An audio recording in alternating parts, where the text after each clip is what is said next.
నిత్యం క్రమశిక్షణ గురించి మాట్లాడే మంచు మోహన్ బాబు కుటుంబం ఇప్పుడు బజారున పడింది. సింపుల్గా చెప్పాలంటే క్రమశిక్షణ తప్పింది. చిన్న వివాదాలను కూడా బజార్లో పడేసి కొట్టుకోవడం మంచు ఫ్యామిలీకి రివాజుగా మారింది. ఇక ఆస్తుల పంపకాల విషయంలో మంచు విష్ణు మంచు మనోజ్ కు మధ్య గొడవలు పతాక స్థాయికి చేరినట్లు తెలుస్తోంది. ఇక మంచు విష్ణు మోహన్ బాబులు ఒకే ఇంట్లో ఉంటున్నారు, కానీ మంచు మనోజ్ మాత్రం బయట ఉంటున్నారు. మోహన్ బాబు యూనివర్సిటీ నుంచి విద్యా సంస్థల వరకు వాటికి ఉన్న భూముల విషయంలో అన్నదమ్ములకు చాలా రోజుల నుంచి గొడవలవుతున్నాయి. అయితే విద్యా సంస్థలను తండ్రి మోహన్ బాబు విష్ణుకు అప్పగించారు. ఈ విషయంలో మొత్తం పెత్తనంతో పాటు ఆర్థిక వ్యవహారాలను కూడా తన మిత్రుడైన వినయ్కి అప్పగించారు విష్ణు. ఈ స్కూల్స్ కాలేజీ వ్యవహారాల్లో మంచు మనోజ్ ను దగ్గరకి కూడా రానివ్వడం లేదట. దీంతో మనోజ్ ఆగ్రహంగా ఉన్నాడు. దాదాపు ఏడాదిగా ఈ గొడవ జరుగుతోంది. అయితే డిసెంబర్ 7వ తేదీన ఆస్తుల పంపకాల కోసం కొంతమంది లాయర్లు అలాగే తెలిసిన బంధువుల మధ్య పంచాయతీ పెట్టించారు మోహన్ బాబు. అప్పుడే స్కూల్ విషయంలో గొడవలు జరిగినట్లు సమాచారం. ఒకరికి స్కూలు ఒకరికి యూనివర్సిటీతో పాటు మరో ఇంజనీరింగ్ కాలేజ్ ఇవ్వాలని భావించారట. కానీ స్కూలుకు విలువైన భూములున్నాయి. దీంతో ముందు భూములను కూడా సమానంగా పంచాలనే చర్చ జరిగినట్లు సమాచారం. ఆ తర్వాత ఈ విషయంలోనే మాటామాటా పెరిగింది. అయితే మంచు విష్ణు మంచు మనోజ్లు ఇద్దరు ఉన్నప్పుడు ఆస్తుల పంపకం జరిగితే కొట్టుకుంటారన్న ఉద్దేశంతో విష్ణుని పంపించేశారు మోహన్ బాబు. విష్ణు తరపున తన భార్య ఇద్దరు దగ్గర బంధువులను ఉంచారట.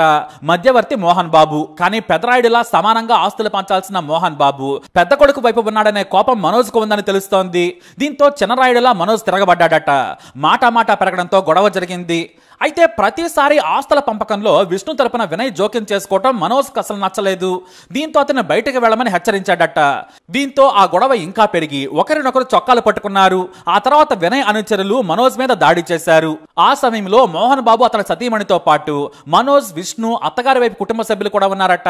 కానీ మనోజ్ పై దాడి జరగడంతో అతను ఎదురు తిరిగాడు. మనోజ్ ఒక్కడే కావడం, వినయ్ అనుచరులు డజన్ మంది ఉండడంతో గొడవ తీవ్రమైంది. ఆ దాడిలో మనోజ్ కు గాయాలయ్యాయి. తనను కొడుతున్నారని డైల్ 100 కు కాల్ చేశాడట మనోజ్. తనను కాపాడాలని, ఆలస్యమైతే చంపేస్తారని, నా భార్యపై కూడా నా తండ్రి దాడి చేయించాడు, ప్లీజ్ తొందరగా రావాలని కాల్ కట్ చేశాడట మనోజ్. దీంతో పహాడీ షరీఫ్ పోలీసులు వేగంగా అక్కడికి చేరుకోగా మోహన్ బాబు గొడవ పెద్దదవుతుందని మీడియా వరకు వెళ్లే అవకాశం ఉందన్న భయంతో పోలీసులకు సర్ది చెప్పి పంపించేశారు. అంతేకాదు మనోజ్ ను కూడా మోహన్ బాబు బయటకు పంపించారట. కానీ పోలీసుల నుంచి మీడియాకు సమాచారం అందింది. మోహన్ బాబు ఈ గొడవను లీక్ కాకుండా ప్రయత్నం చేశారు. అంతేకాదు విష్ణు అనుచరుడు వినయ్ అతని మనుషులు దాడి చేయడంతో గాయాలైన మనోజ్ తన మీడియా జర్నలిస్టుల మిత్రులకు కాల్ చేసి విషయం చెప్పాడు. ఆ తర్వాత ఓ ప్రైవేట్ హాస్పిటల్కి వస్తున్నానని చెప్పడంతో మీడియా అక్కడికి చేరుకుంది. అక్కడ డాక్టర్లకు చూపించుకోగా పొత్తి కడుపులో, వెన్నెముకకు, ఎడమకాలు పిక్క భాగం, చేతికి గాయాలయ్యాయని డాక్టర్లు ధృవీకరించారు. ఎక్స్రేలు, స్కానింగ్లు చేసిన తర్వాత మెడిసిన్స్ ఇచ్చి పంపించారు. మరుసటి రోజు రావాలని మరికొన్ని పరీక్షలు చేస్తామని చెప్పి పంపించేశారు. అయితే ఇక్కడే ఓ ట్విస్ట్ ఇచ్చాడు మనోజ్. ఈ గొడవ జరిగిన మరుసటి రోజు విష్ణు అనుచరుడు వినయ్ అతని అనుచరుల సంగతి తెలుస్తానని తండ్రికి కాల్ చేసి చెప్పాడట. నన్నే కొట్టించారు కదా, ఒక్కొక్కడు ఎలా బ్రతుకుతారో చూస్తానని వార్నింగ్ ఇచ్చాడట. అయితే ఈ విషయం అమెరికాలో ఉన్న మంచు విష్ణుకు తెలియడంతో ముందు జాగ్రత్తగా 40 మంది బౌన్సర్లను సెక్యూరిటీగా మోహన్ బాబు ఇంట్లో ఉంచాడు. అయితే పోటీగా 30 మంది బౌన్సర్లతో మనోజ్ దాడికెళ్లాడు. కానీ మనోజ్ తీసుకొచ్చిన బౌన్సర్లను రాకుండా విష్ణు బౌన్సర్లు, సెక్యూరిటీ సిబ్బంది గేటు దగ్గర అడ్డుకున్నారు. దీంతో మనోజ్ నానా రచ్చా చేశాడు. తాము పోలీసులకు సమాచారం ఇస్తామని మోహన్ బాబు చెప్పడంతో మనోజ్ అక్కడి నుంచి వెళ్లిపోయినట్లు సమాచారం. కానీ మోహన్ బాబుకు, విష్ణుకు వార్నింగ్ ఇచ్చాడట మనోజ్. ఈసారి పెద్ద మనుషుల దగ్గర కూర్చుంటే ఎవ్వరు ఉండొద్దు, కుటుంబ సభ్యులు మాత్రమే ఉండాలి, బయట వారు ఉంటే నేను 100 మంది బౌన్సర్లను తీసుకొచ్చాకే సెటిల్మెంట్ కూర్చుంటానని చెప్పాడట మనోజ్. ఎక్కువ చేస్తే మాత్రం నీ బౌన్సర్లు నా బౌన్సర్లతో తాడోపేడో తేల్చుకుందామని మనోజ్ సవాల్ విసిరాడట. అయితే ఆస్తుల పంపకాన్ని ఎంతటితో ఆపేస్తున్నామని చెప్పారట. ఇక ఈ గొడవ తర్వాత అమెరికాలో ఉన్న విష్ణు వచ్చే అవకాశం ఉంది. కానీ ఇద్దరు సోదరులు ఎదురుపడితే కొట్టుకుంటారన్న భయం మోహన్ బాబులో ఉందట. మరి ఈ ఆస్తుల పంపకం ఎలా తేల్చాలో తెలియక తలపట్టుకున్నారట మోహన్ బాబు.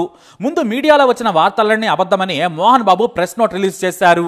కానీ మనోజ్ ఆసుపత్రికి గాయాలతో రావడంతో అసలు విషయం బయటపడిపోయింది. మోహన్ బాబు పైకి చెప్పినంత సులువుగా ఏమీ లేదు. ఆస్తుల కోసం అన్నదమ్ములు తన్నుకుంటున్నారని తేలిపోయింది. ఇద్దరికీ న్యాయంగా చెప్పే పెద్దలు లేకపోవడం వల్లే ఈ గొడవ జరుగుతుందనే విమర్శలు వస్తున్నాయి. మనోజ్, విష్ణులు తిరుపతిలోని స్కూల్ గురించే గొడవ పడుతున్నారు.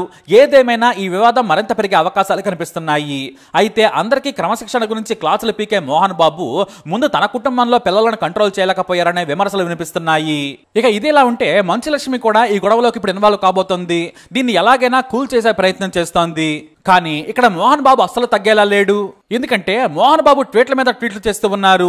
కోరికలే గుర్రాలైతే సినిమాను గుర్తు చేస్తూ పోస్ట్ చేశారు మోహన్ బాబు. దీంతో మనోజ్ గురించే ఈ ట్వీట్ అని అంతా అంటూ ఉన్నారు. ఆస్తుల కోసమే గొడవ జరిగిందని ప్రచారం సాగుతుండగా మనోజ్ కు ఆశ ఎక్కువైందని అర్థం వచ్చేలా మోహన్ బాబు ట్వీట్ చేశారని చెప్పుకుంటూ ఉన్నారు. అయితే ఇప్పుడు ఈ గొడవలో పవన్ కళ్యాణ్ పేరు వినిపిస్తుంది. అంటే పవన్ టీమ్ సెక్యూరిటీ. మనోజ్ తరపు బౌన్సర్లలో పవన్ కళ్యాణ్ కు ఒకప్పుడు సెక్యూరిటీ టీమ్ గా పనిచేసిన వాళ్ళు కూడా ఉన్నారు. దీంతో మనోజ్ కు పవన్ పరోక్షంగా సపోర్ట్ చేస్తున్నారు అనే వార్తలు వినిపిస్తున్నాయి. కానీ ఇది ఎంతవరకు నిజమో తెలియదు. ఇక మనోజ్ కి పవన్ కి చాలా మంచి బాండింగ్ ఉంది. మనోజ్ పక్కనే పవన్ బాడీ గార్డ్స్ కనిపించడంతో ఈ వార్తలకు మరింత బలం చేకూరింది. మరి ఈ గొడవ ఇంకా ఎంత ముందుకెళ్తుందో చూద్దాం. ఈ న్యూస్ పై అప్డేట్స్ కోసం మా ఛానల్ ఫాలో అవ్వండి. అలాగే తప్పకుండా సబ్స్క్రైబ్ చేసుకోండి.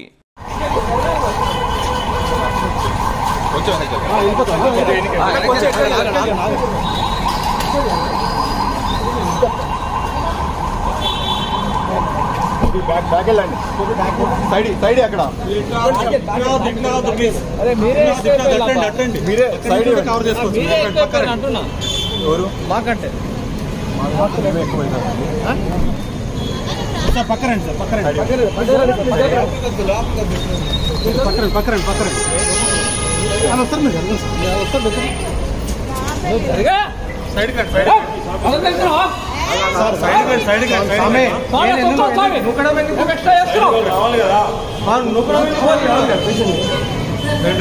కొంచెం సైడ్ కొంచెం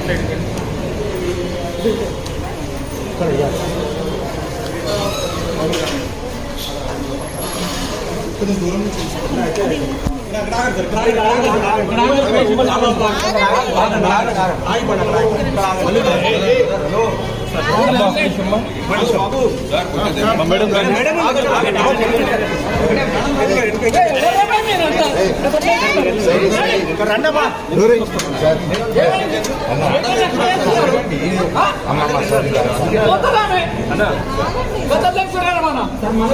ఏం చెప్పాలనుకుంటున్నారండి? పైన దాడి జరిగేదా? ఒక నిమిషం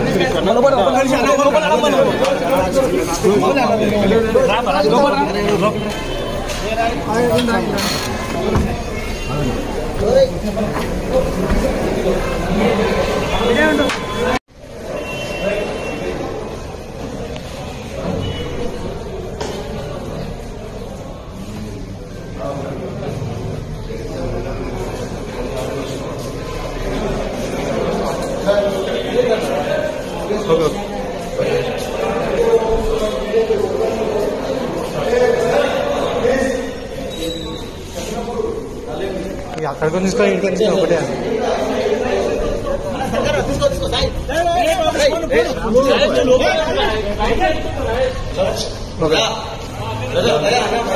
ఇక్కడికే తీసుకుని ఒకటే అన్న